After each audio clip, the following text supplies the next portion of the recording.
Hey, peace and blessings to you. My name is Jere B. I am the Entre Musician, and so is this wonderful queen who's sitting to the left of your screen. She is multi-award-winning actress, director, singer, performer, and just there's a litany of things that she does. I'm going to have to ask her what she does not do.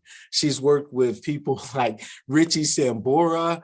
She's worked with the blues man. His name is Paul Miles, and you guys know Paul Miles. She has traveled with the Honey Creepers, and she's done this, that, and the other. It's my pleasure to welcome to the Entre Musician, none other than Prana Songbird. What's going on? After that intro, I feel like I should just go. They've heard enough. I mean, my that God. was so beautiful. Thank you.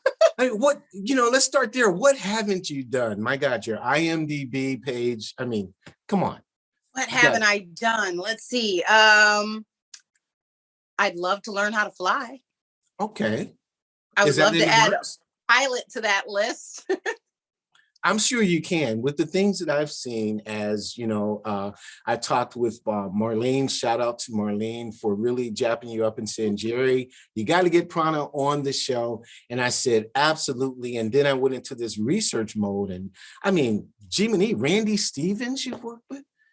I mean, come on. Yeah, just like a fabulous list of people that, just keep growing. And I'm in awe of, and I love working with, yes, Randy Stevens and Richie Sambora, as you said. And that's just the music end, Thomas Veralda, the music end, and then go into acting. And I'm working with Jason Menz and just a list of people that I am just so honored to usually just be in the room with. They're just... And directing. Directing is a whole different side of my person. Whole different side of my personality, and I love it, and I gotta say it's almost what with performing, whether it's acting or singing, all share in common is storytelling, which is what I absolutely love to do. I love telling a story, whether that's singing a story, acting a story, or directing a story, and being behind the camera showing you what my eyes see. And so I love them all, and it's all just very different. So people ask me all the time what my favorite is, and I'm just like, I can't tell you. I just love to entertain people and tell good stories that move you and make you feel good. Wow. Well, you say they're all different outlets, but do you think they come from the same place creatively? Or they come from different aspects? No, it just all comes from something that was put inside me a long time ago, long before I understood it was there. And because it's the same joy I feel no matter what I'm doing.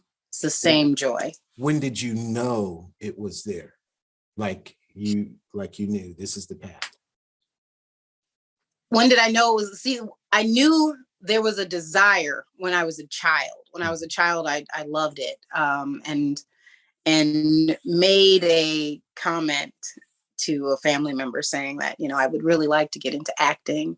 Nobody ever knew I could sing because I came from a whole family of singers. And so I didn't sound quite like anybody else in my family, which is, not a bad thing. Or excellent singers. So I thought that I didn't quite measure up. So sure. I didn't tell anybody that I absolutely loved singing for a really long time. And then I have the courage to say, hey, you know what? I think I want to try acting. And I was completely shut down. They're like, nope. That is not the industry for you. Do something practical, Yeah, no. So, and I took that advice for a very long time and went through just an array of unhappy jobs. Just like, and some of them were, really good jobs as far as, well paying, but I was miserable, or they didn't pay as much. And it was kind of fun, but I knew it wasn't what I wanted to do, and so early on, I felt like I wanted to act, and I loved singing. It's what I would usually do when I was alone, when I needed to change my energy. You know, if I Yeah. was feeling sad, I would just go off on my own, and I would just sing and sing and sing, and it would usually start with something kind of moody, and then all of a sudden, next thing I know, I'm singing something that's completely turned it around, Mm. and I would feel that joy again. But singing always got me back to a happy place whenever I was, and it was the most perfect outlet for me, and I didn't realize that until much later in my life. Yeah. So yeah, it wasn't until you know, like I said, very early on, I knew that I loved doing these things, but I didn't know how to turn that into a career. Mm. You know, Mhm. yeah. And So when was your first professional gig then? Once you sorted it out and you became this fantastic singer that you are. When was your first professional gig? Was it in Detroit? Where, by the way, yeah, actually, it was in yeah. Detroit. My boyfriend at the time, now husband, Mhm. uh, I asked him to listen to me sing so that I can, you know, because I was thinking about singing for my parents' anniversary, and then, you know, it didn't happen because I chickened out. But he heard me sing and just started like just on my case about, you need to do this, you need to do this, this is you, this is what you're supposed to be doing, like this is a true gift, and like just went on a rant that maybe and I shut him down. I'm like, all right, you know what, just not gonna sing for the anniversary. I'm just like, we're good, I don't need to do this. You know, he just completely freaked me out. And so he tricked me, basically. He, you know, he tried to. I knew what he was doing. Mhm. All of a sudden, he was very into going to karaoke. He was like, let's go to a karaoke night. And That's he owned a good. cafe. Yeah, he owned a cafe. So then it was like, you know what, I'm going to start hosting karaoke, you know, or having karaoke night. You want to host it? I'm like, no, not at all. Not at That's all. And I good. ended up hosting his karaoke nights because, of course, I would go to his karaoke nights because I wanted to Exactly. be with him. Right? And yeah, he is slick, or at least he thought he was. Like I said, I knew what was happening, and I just let it happen. That's but the first professional gig came not long after that, because you know, I had terrible stage fright, Mm, and just did not like the idea of being alone on stage. I see. And so to baby step in, I actually started as a backup singer for a musician, a singer songwriter that was in Detroit.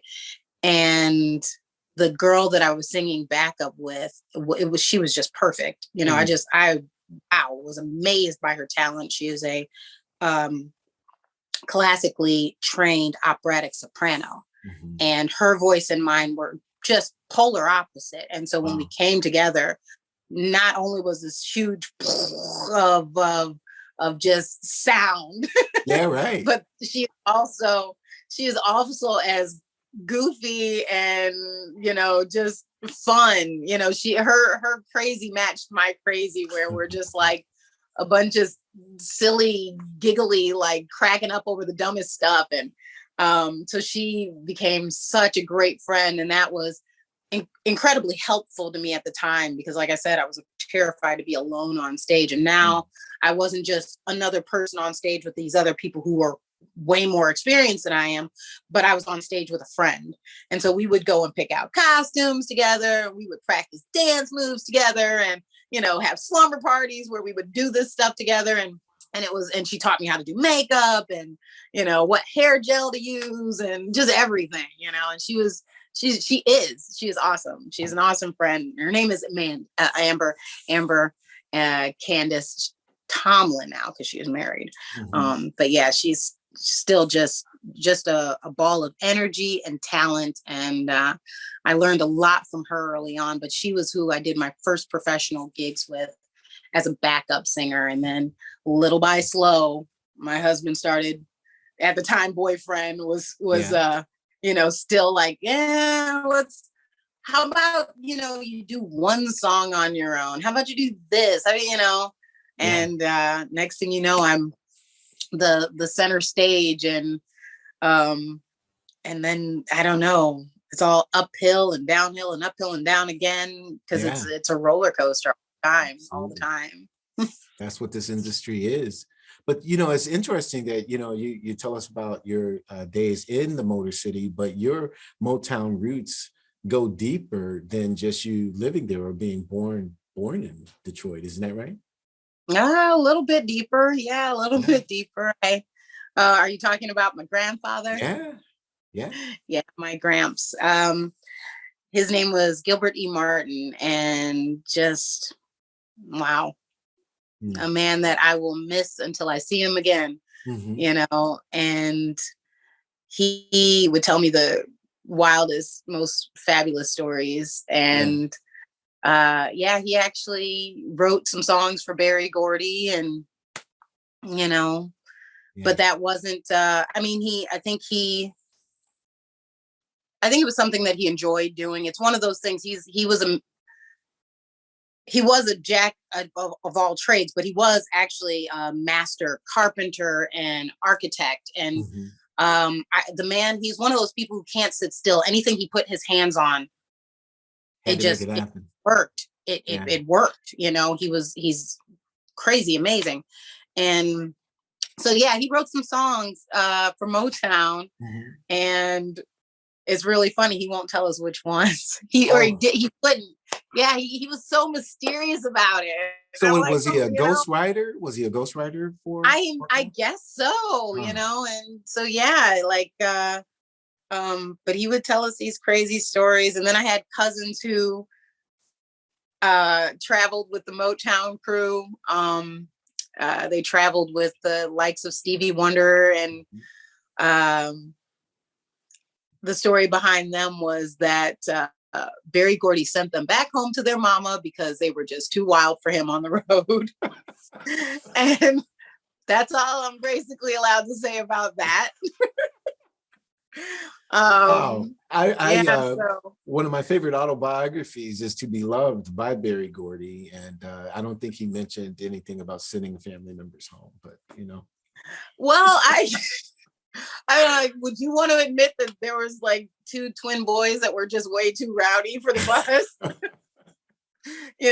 Flirting with all the girls they could. They were probably messing with Diana Ross, and he couldn't have that. You know what I mean? I'm not gonna say another thing. That's all I go. That's as far as I go. So, but with respect to your family being affiliated with Motown in those regards, you mentioned that they sang and they write. Were they traveling musicians, or was there like a group and you were born into this hotbed of just music all around you? No, not necessarily like that. No. My cousins, the Aubrey twins, they're actually from New Orleans, and were born and raised there, and one of them has passed on. But no, my immediate family, they spent most of their musical talents in church, just singing in church, and that was enough for them. I have other cousins that went on and they started groups of their own. So there's so many of us in my family on both sides that are musically inclined, but for the most part they did it as it's fun. This is fun. They didn't stick with it though. They pursued other interests, and I don't think they regret any of it. Like just like my grandfather, at one point he pursued law. So, whatever it is, they have a tendency to go for it and go all in and don't look back. Wow. So, yeah. So they still will pick up, come to a family reunion and you can't stop them. Don't whip out the karaoke machine at a family reunion. You might as well feel like you're sitting at a concert. Everybody awesome. Gets up there and, so just have. It's safe to say that then you've lost your stage fright, right? At least in front of the family, right? Yeah, you know what? It's probably still there in front of the family. I've basically been fortunate enough lately that I haven't had to test that out. I've been busy enough that I haven't had to participate in any family karaoke nights. Yeah. Uh, Well, your I body of probably work speaks for itself. I mean, they can just go online and go, wow, look at the list of credits that Prana has. I guess You they know? could. Yeah. I never asked them if they do because that would be awkward for me. So I see. I so see. Well, tell me, what does your name Prana mean? prana has several meanings. Not several. It's got a couple of meanings. Mhm. One of them being breath of life, Good. and yeah. So the other is life force energy. Mhm. So somebody once broke down my name for me in a way that I didn't even catch. They said, "Your Wow. name is Prana Songbird. That's amazing. You know that? That's the meaning behind it. Not Mhm. just Prana, but Songbird." So Yeah. if you break it down, and she was all in, and she's like, "If you break it down, you are the songstress of life, because Mm. Songbird is another way of saying songstress. So you're saying songstress of life and That's energy and breath." And I'm going, "Wow, you're That's right." beautiful. My So God. yeah, I thought it was really cool that I've had people ask me about my name, Mhm. you know, forever, Yeah. and I tell them, but to have somebody, to come to me and say, "I know what your name means," and not ask me about it. She's telling me, I'm like, "Wow, okay, you get it." Oh, that's beautiful. I mean, I love it. I was wondering about the pronunciation, Mm. and once we got that down, and the Prana Songbird is just, excellent. Grateful that you have pranasongbird.com. But talk to us a little bit about the river. So, this Songstress of Life, you have two songs that are very unique to me. And I love the production behind them. I love your delivery. But let's talk about the river first. You're gonna hear my son in the background. All right. He's more than Wow. welcome to join us. So you said tell you about the river. Yeah. The river was written and arranged by Randy Stevens and produced by Thomas Marolda. Mhm. And it's just one of these feel good songs. The first time I heard it, I said, yeah, Yeah. I got to do that, because it feels like me at my most. Let's just kick back and chill. Right. And Right. it has such a great message to it. That not that, oh, I regret this and I just want to go back to being a kid again, but that feeling, Yeah. just getting back to that feeling you had when you were the most carefree. Mm. And you can have that anytime you want. I truly Sure. believe it. Sure. I've Absolutely. learned that. All right, you Absolutely. are supposed to be with Gigi. What? He's like messing with the dartboard. Yeah, I Oh. see. Okay, go take that to Gigi, please. Thank you. How old is your son?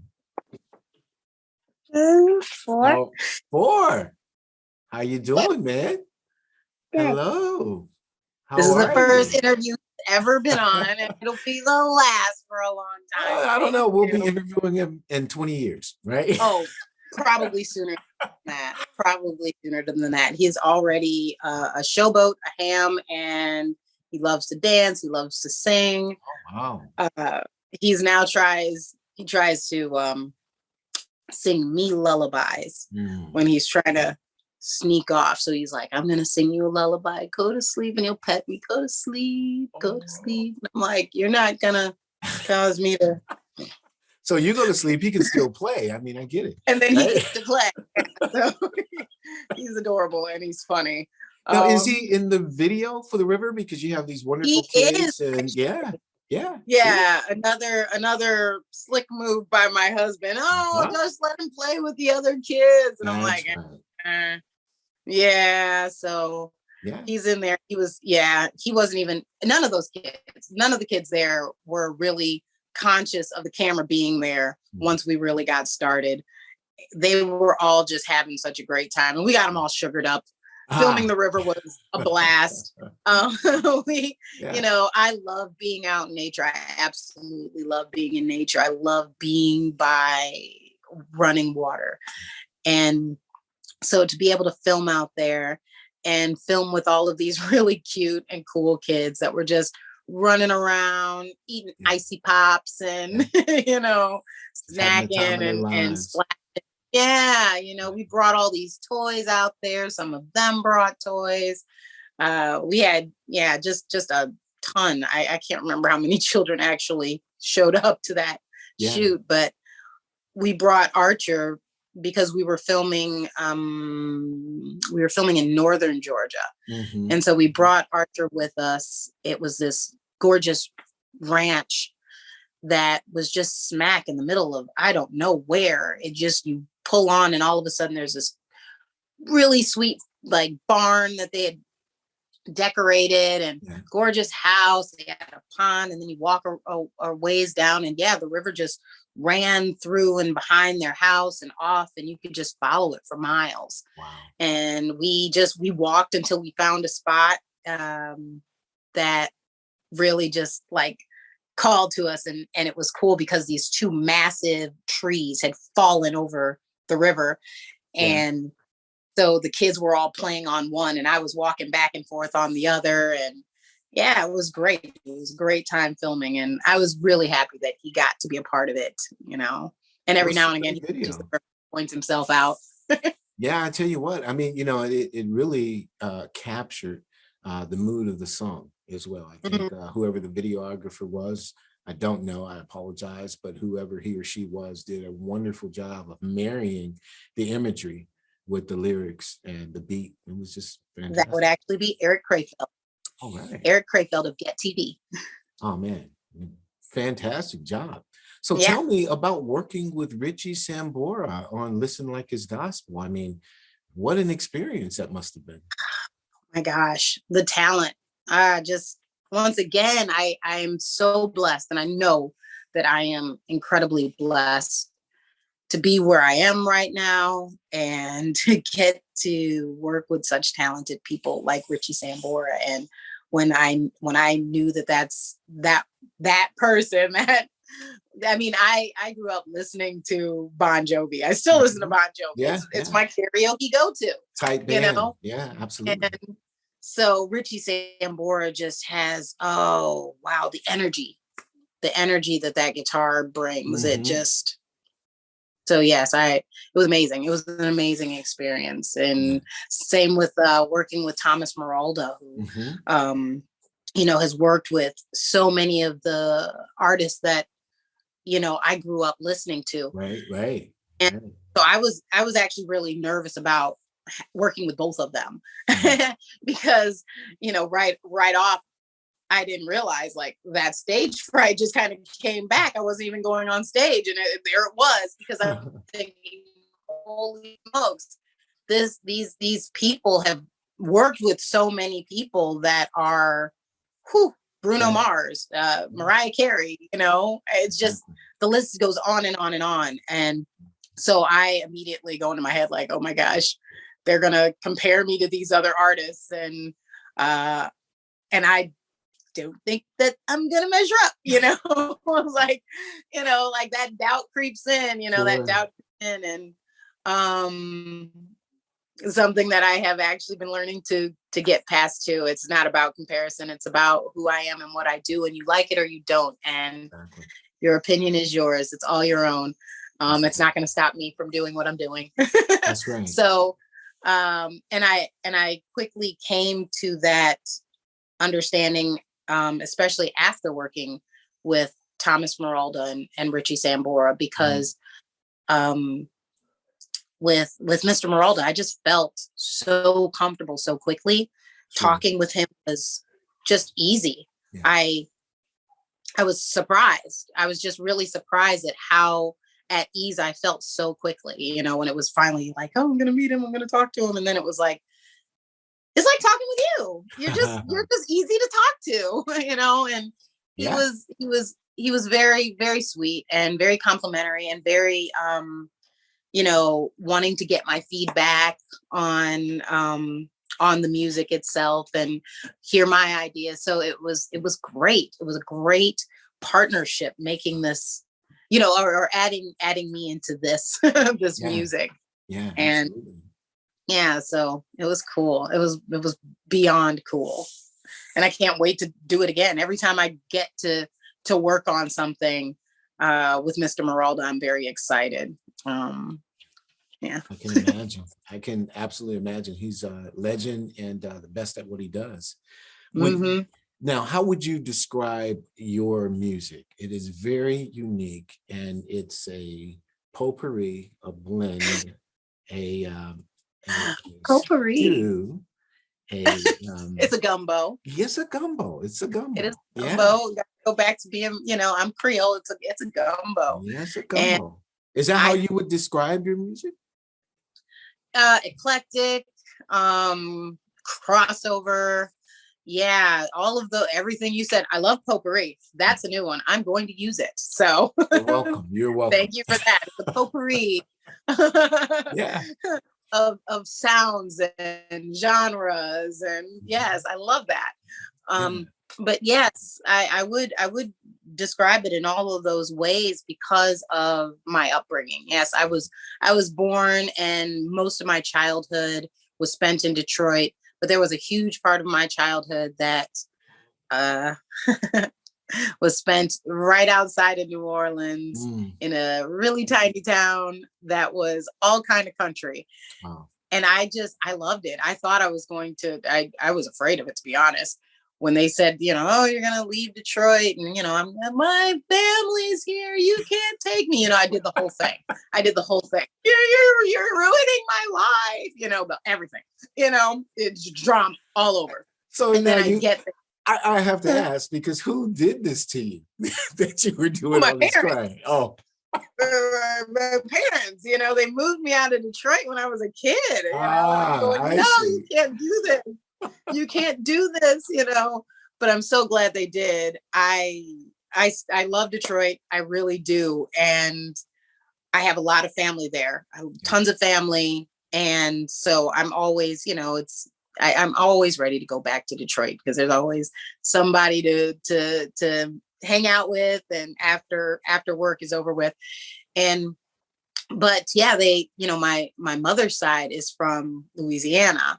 So although I was very interested in connecting with that part of my my family and the culture, it was culture shock though, especially since they took me out of the city and put me in the country. It wasn't like I went into New Orleans.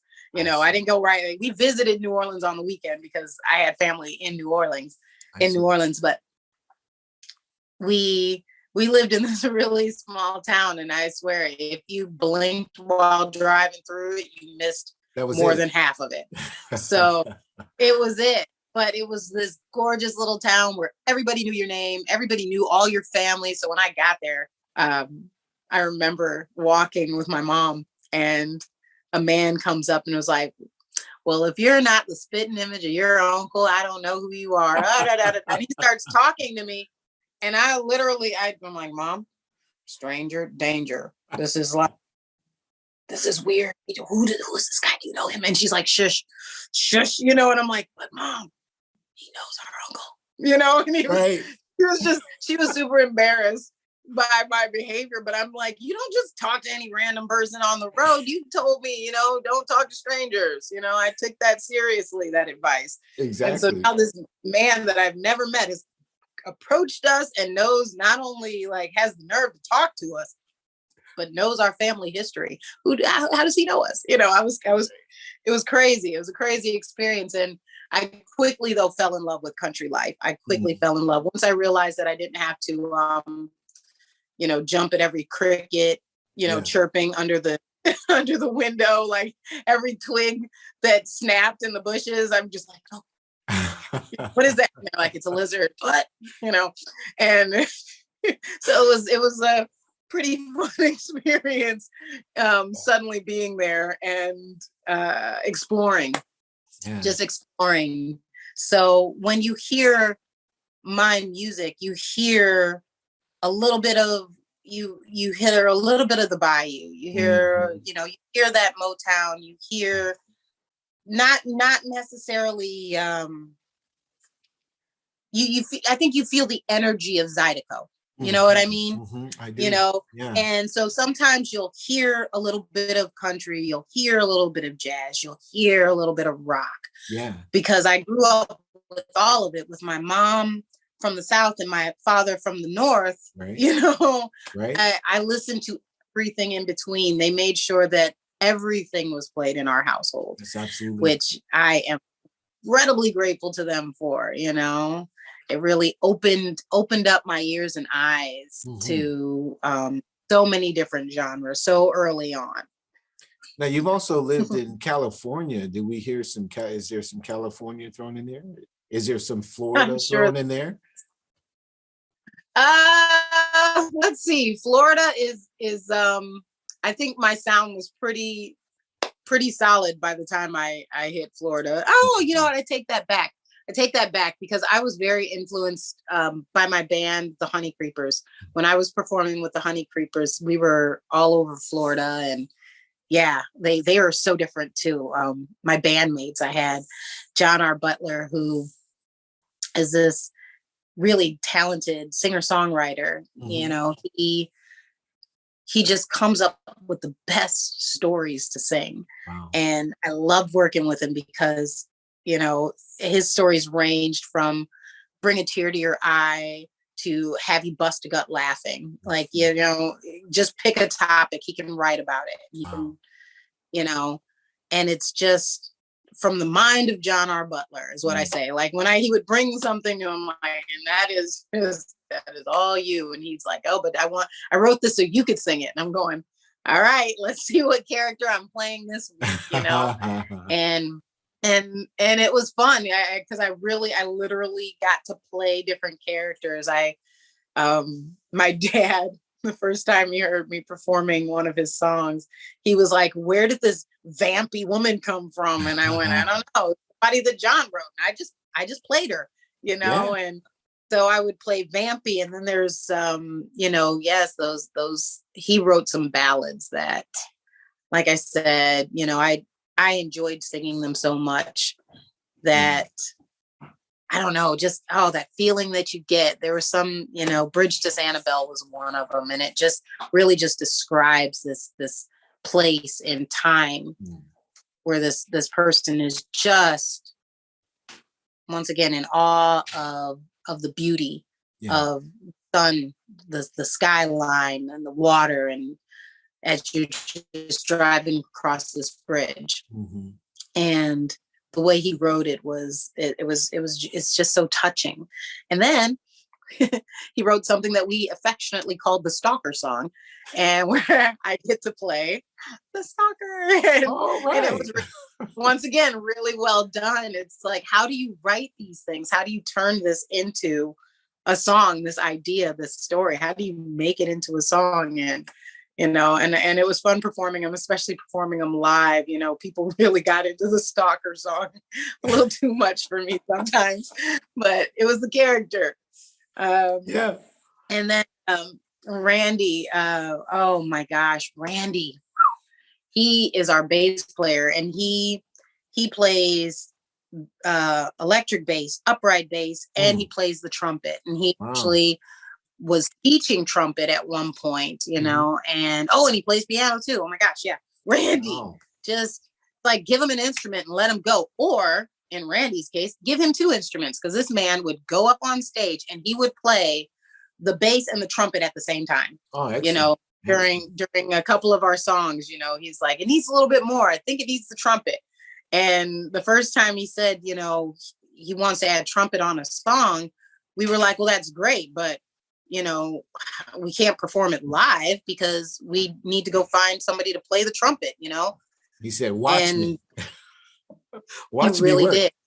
He really did. He was like, well, let me just try something. You tell me if you don't like it. And then he did it. And we're like, can we do that every show? Right. You know, and can we do that every song? And he only did it for a couple of songs, you know, and it made it special. The audience, once again, just ate it up.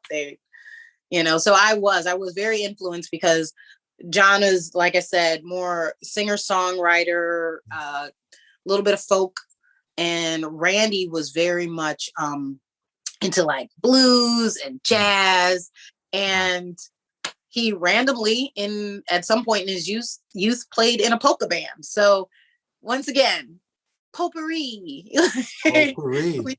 Potpourri. So yeah, I have to say there's some Florida in there too. There's some Florida in there as well, but it's so mixed in at this point. I can't point anything out, but I just am once again just so blessed and grateful to all of the people that I've met. And I've met so many people up to now, and I'm looking forward to more, learning more and doing more, not just meeting people and, but the experiences themselves, and how I can now incorporate that into new stories. I don't ever want to just keep doing the same thing over and over.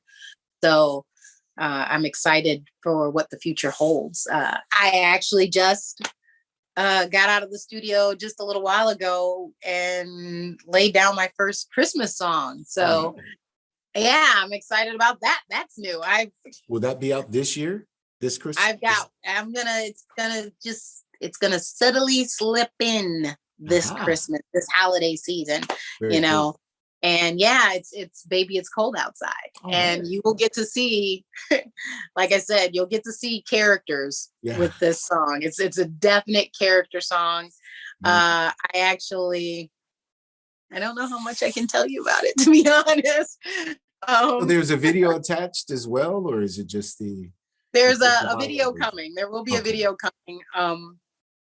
But yeah, it's so fun too. It's so fun. But you'll get to hear this really odd character come through that I've never actually played before. So you know what would be fun? You know what would be fun about that song? It would be really fun to see a role reversal. Well, that's kind of not exactly. You know what? I'm just going to tell you. Can you keep secret? Okay. I don't think they can, but I will. All right. I'm going to go ahead and tell you. I'm going to tell you. I don't know if I'm supposed to, but hopefully I don't get in trouble. Asking for forgiveness later. It's much better. So, Baby It's Cold Outside. We recorded it in a studio here in Atlanta. And it is, oh my gosh, I'm sorry, I just blanked name of the studio. All right. Sorry, but we recorded it right here in Atlanta. And I actually am putting my own spin on Baby It's Cold Outside, as everybody knows, because it's a Christmas classic. It is. It is played normally by a man and a woman, and the man is trying to get the woman to stay a little bit longer and all that kind of stuff. And, she's trying to leave and not be tempted. Well, I took the role out of the hands of the two characters, the man and the woman, put it solely in the woman. Okay. And now the dialogue is actually her inner monologue. So she's got two characters, sort of like that naughty elf and good elf kind of playing her ear, saying, you want to stay, let's stay kind of thing. And the other one's going, no, we got to go. It's cold, and this, we got to get out of here. People are going to start talking. And so it's that inner monologue that people have when they want to do something they know they probably shouldn't be doing. Yeah. And they're making all of the excuses to why they should do it.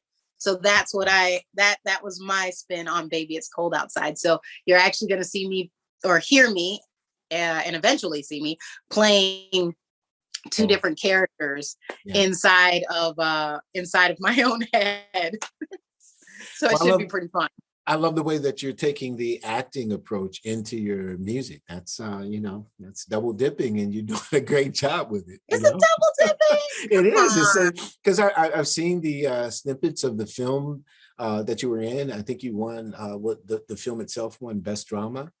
Back in 2017. So, I mean, very good acting, very, very convincing. And you got into the character, and then, for you to play these two parts here and for you to play all the parts that you did in the Honey Creepers. Oh, double dip. I can't. I would never considered it. I would have never considered it double dipping, because I see anybody who is singing is an actor at heart, you know. Yeah. Anytime you're up there, whether you are, you know, you are reliving one moment or another. Sure. So if you're, you know, in the case of some singers, they're actually pulling from something that happened to them Correct. personally. Well, every time they sing that song, they relive that moment. Correct. In order to really deliver the story, they have to relive it. And you have to convey that same emotion from city to city, or, you know, town to town, club to club, that, you know, you have to capture that. I don't know, however, I mean, you know, working with the many singers that I do, I don't know if I would call it acting when they're on stage. Actually, I mean, you know, we spent the 32 hours in the studio making sure that it's perfect, but when they hit the stage, there's some of the other element that kind of creeps out. Well, what I felt, but I'm not a singer, so there you go. Well, some of it is acting. I am not a stalker, so that was all me being a character. But there were plenty of songs.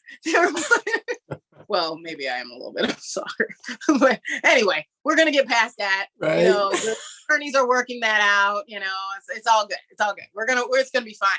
So, but you know, whenever there are times when you're acting, playing a specific character that is very unlike who you are. Yeah. But at the and then there are those moments. There are songs that I've sung hundreds of different songs by hundreds of different artists, and I never wrote those songs. I never lived those particular experiences, those exact experiences, but I have lived similar experiences. So I'm pretty choosy when I would do covers. I'm pretty choosy about which covers I would do, because I did need to reach into myself and go, how do I connect with this song? You know, especially if it was something very emotional. And so, yes, I wouldn't consider that acting, because I am, in a sense, reliving something that happened in my past, whether, you know, fair or foul.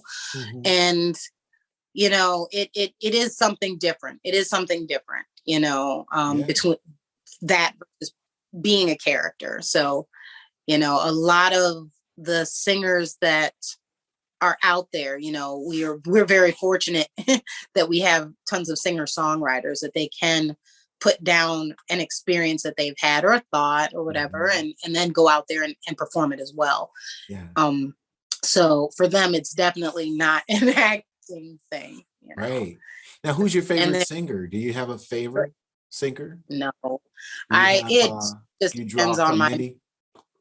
I draw from many. Like I said, I had such a great upbringing, and it was so full of music in our household that, you know, I like everything from Luciano Pavarotti to Stevie Wonder and Michael Jackson and, you know, Reba McEntire, you know, absolutely, Dolly Parton. Like, I hope to work with everybody at some point. Absolutely. You know, I'm sad that I know that I on this plane of existence, I will not be able to sing with the great Ray Charles, but, you know, he was a huge influence in our household, you know, just musically.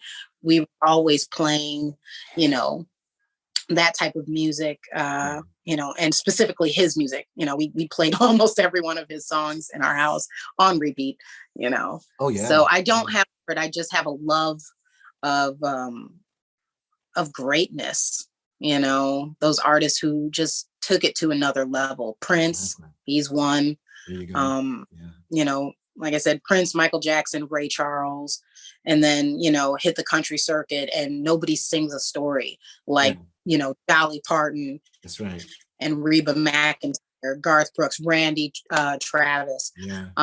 You know, so I love music. And then, you know, fast forward to the artists of today, and you have people like, you know, Bruno Mars, who can just throw back to the old stuff or hit you with something new. So I admire and appreciate a talent like that, you know, and a true, you know, triple or quadruple threat. You know, I feel that we're gonna see a lot from him, you know, on the acting circuit one day, because I think he has, you know, so much more to give, so Absolutely. I admire artists like him and Adele, Yeah. just that, that power that she has, and that, you just, you feel her passion when you hear her. You feel Absolutely. everything she's going through. Absolutely. So, I love just such, once again, a potpourri of music. I love that. I gave you a new term. I'm grateful. I I was love able it. to I love it. contribute something. Yes, you did. Once again, meet somebody and take something in that you didn't have before, Right. and put your own spin on it. That's right. That's what I love about what I get to do, is you meet so many like-minded, but at the same time creative in their own way that is completely different from you. So, Right. and you get to vibe off of each other Mm-hmm. and create something new. I mean, just this conversation is us creating something new, Absolutely. So I'm digging this with you, just so you know. Having the time of my life. I mean that, because I have a couple more questions that I think just trying to dig in deeper to your spirit. And what would be the most invaluable piece of information that you've learned as a performer, as an artist, as an actress, that you would give to any new entre musician who's just starting out? What did you say? You know what? This is the most invaluable piece of information that I can just share with you, and you take this and run. What would that be? Oh man.